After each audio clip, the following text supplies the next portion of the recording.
నిర్భయ కేసులో నలుగురు నిందితులకు ఉరే సరి అన్న విషయంపై సుప్రీంకోర్టు ఇవాళ క్లారిటీ ఇవ్వబోతోంది. ఢిల్లీ హైకోర్టు ఇచ్చిన తీర్పుపై నలుగురు నిందితులు సుప్రీంలో అప్పీలుకు వెళ్లారు. దేశ రాజధానిలో 5 ఏళ్ల క్రితం జరిగిన ఘటన ఇప్పటికీ దేశ ప్రజలను వెంటాడుతోంది. నలుగురికి ఉరిశిక్ష విధించాలని దేశ ప్రజలు డిమాండ్ చేస్తున్నారు.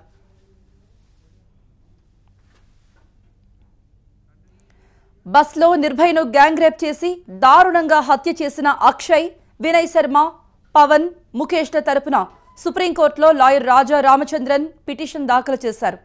నలుగురికి శిక్ష విషయంలో హైకోర్టు పద్ధతులు పాటించలేదని ఈ పిటిషన్లో పేర్కొన్నారు.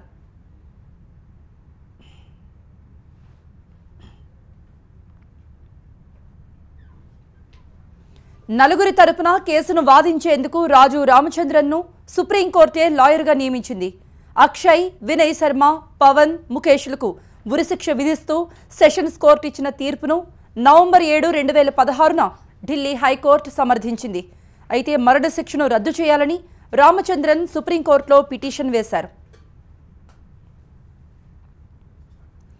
డిసెంబర్ 16, 2012లో ఢిల్లీలో నిర్భయను దారుణంగా అత్యాచారం చేసి చంపేశారు. బస్లో స్నేహితుడితో కలిసి వెళుతున్న నిర్భయను దారుణంగా చంపడంపై దేశవ్యాప్తంగా నిరసనలు వెల్లువెత్తాయి. ఈ కేసు తర్వాత నిర్భయ చట్టాన్ని కేంద్రం అమల్లోకి తీసుకొచ్చింది. రేపిస్టులకు కఠిన శిక్షలు విధిస్తూ చట్టంలో మార్పులు చేశారు. ఈ కేసులో బాల నేరస్తుడు ఇప్పటికే శిక్ష నుండి తప్పించుకున్నాడు. నిర్భయను దారుణంగా హింసించి బయటకు విసిరేసింది ఈ బాల నేరస్తుడే. అయితే కేవలం మైనర్ అన్న సాకుతో శిక్ష నుండి అతను తప్పించుకున్నాడు. అతడికి ఉరిశిక్ష విధించాలని నిర్భయ తల్లిదండ్రులు ఇప్పటికీ కూడా న్యాయస్థానాలను వేడుకుంటున్నారు. సింగపూర్లో చికిత్స పొందుతూ డిసెంబర్ 29, 2012న నిర్భయ చనిపోయింది. ఈ కేసులో ప్రధాన నిందితుడిగా ఉన్న డ్రైవర్ రామ్ సింగ్ను తీహార్ జైల్లో తోటి ఖైదీలే కొట్టి చంపారు. 6 నిందితుల్లో 4 సుప్రీంకోర్టుకు వెళ్లారు. ఈ 4కి ఉరిశిక్ష విధించాలన్న డిమాండ్ పెరుగుతోంది. హైకోర్టు తీర్పు ఇచ్చేటప్పుడు న్యాయ ప్రమాణాలను పరిగణలోకి తీసుకోలేదంటున్నారు నిందితుల తరపు న్యాయవాది రాజు రామచంద్రన్. కేసును మళ్లీ విచారించేలా హైకోర్టును ఆదేశించాలని కోరుతున్నారాయన.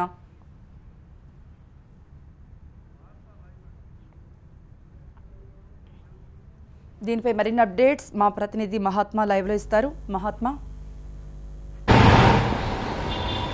నిర్భయ కేసులో మిగిలిన 4 నిందితులకు సంబంధించి ఈ మధ్యాహ్నం 2 గంటలకు సుప్రీంకోర్టు తీర్పు వెలువరించనుంది. 4కి కింది న్యాయస్థానం ఇచ్చిన మరణశిక్షను ఖరారు చేస్తూ హైకోర్టు ఇప్పటికే తీర్పునిచ్చింది. హైకోర్టు తీర్పుని సవాల్ చేస్తూ 4 నిందితులు సుప్రీంను ఆశ్రయించారు. సుప్రీంకోర్టు కూడా ఈ కేసు విషయంలో డే టు డే విచారణ జరిపింది. గత ఏడాది నుంచి దాదాపు రోజువారీ విచారణ జరిగినట్టుగానే మనం చెప్పుకోవచ్చు. ఈ ఏడాది కాలం పాటు జరిగిన విచారణలో ఈ మధ్యాహ్నం ఇచ్చే తీర్పు ఆ హైకోర్టు చేసిన తీర్పుని ఖరారు చేస్తుందా లేదా మరణశిక్ష నుంచి ఏమాత్రమైనా రిలాక్సేషన్ ఇస్తుందా అన్నది మధ్యాహ్నానికి తేలిపోతుంది. అయితే నిందితుల తరపున వాదనలు వినిపిస్తున్న న్యాయవాదులు చేస్తున్నది ఒకటే, ఈ హైకోర్టు శిక్షను ఖరారు చేసే విషయంలో సిఆర్పిసిని సరిగా ఫాలో అవ్వలేదు. సిఆర్పిసిలో ఉన్న సెక్షన్ 235 ప్రకారం ఒక్కొక్క నిందితుడికి సంబంధించి నేరాభియోగాల్ని నిరూపితం చేస్తూ శిక్షను ఖరారు చేయాల్సి ఉంటుంది. అలా చేయకుండా హైకోర్టు నేరుగా వారికి శిక్షను ఖరారు చేసింది అన్న వాదనలు వినిపించారు. అంటే ఇందులో టెక్నికల్ రీజన్స్ ని వీరు చెప్పుకొస్తున్నారు తప్పితే ఈ నిందితులు శిక్ష చేయలేదు, అంటే వారు ఈ నేరానికి పాల్పడలేదు అని చెప్పడానికి ఏమీ లేదు. పూర్తి స్థాయిలో అన్ని రకాల ఆధారాలు వారు నేరానికి పాల్పడ్డట్టుగా ఉన్నాయి. కానీ సాంకేతిక కారణాలను మాత్రమే సాకుగా చూపుతూ మళ్లీ పునర్విచారణ జరిపించడం కోసం తద్వారా మరికొంత కాలయాపన చేయాలన్న ఉద్దేశంతో ఈ వాదనలు ఉన్నట్టుగా మనకు స్పష్టంగా అర్థమవుతుంది. మరి దీని మీద సుప్రీంకోర్టు ఏ రకంగా ఇప్పుడు తీర్పునిస్తుంది అన్నదే సర్వత్రా ఆసక్తి రేకెత్తిస్తుంది. 2012 డిసెంబర్ 16న జరిగిన ఈ ఘటన యావత్ దేశం పూర్తిగా భారతదేశం మొత్తాన్ని కదిలించింది. ఇంకా చెప్పాలంటే ప్రపంచం దృష్టిని సైతం ఈ ఘటన ఆకర్షించిందని చెప్పుకోవచ్చు. దేశవ్యాప్తంగా పెల్లుబికిన ఆందోళనల నేపథ్యంలోనే నాటి ప్రభుత్వం ఒక ప్రత్యేకమైన చట్టాన్ని నిర్భయ పేరిట తీసుకురావాల్సి వచ్చింది. ఐపీసీలో 376 సెక్షన్ కి మరికొన్ని అదనపు సబ్ సెక్షన్స్ ని యాడ్ చేస్తూ మహిళల పట్ల నేరాలకు పాల్పడే వారికి శిక్షల్ని కఠినంగా విధించేలాగా ఈ నిర్భయ చట్టాన్ని తీసుకొచ్చారు. అంతేకాదు ఈ మొత్తం ఆ నేరానికి పాల్పడ్డ 6గురిలో ఒక వ్యక్తి మైనర్ ఉన్నాడు. ఒక వ్యక్తి రామ్ సింగ్ జైల్లో ఉండగానే ఆత్మహత్య చేసుకున్నాడు. ఈ మైనర్ విషయంలోనే ప్రతి ఒక్కరికి ఇంకా ఆగ్రహవేశాలు ఉన్నాయి. ఎందుకంటే ఈ మొత్తం 6గురిలో అత్యంత కిరాతకంగా పాశవికంగా ప్రవర్తించింది మైనరే అన్నది ప్రతి ఒక్కరూ కూడా తెలుసు. ఈ మైనర్ ని శిక్షించడానికి ఇప్పటికీ కూడా చట్టాలు లేవు. అయితే ఈ ఇన్సిడెంట్ ని దృష్టిలో పెట్టుకునే జువైనల్ జస్టిస్ యాక్ట్ లోనూ కొన్ని సవరణలు తీసుకుని వచ్చారు. కానీ మన చట్టాలు ఎప్పుడైతే ఆమోదింపజేస్తారో ఆ తర్వాత జరిగే నేరాలకి ఆ చట్టాలు అప్లికబుల్ అవుతాయి.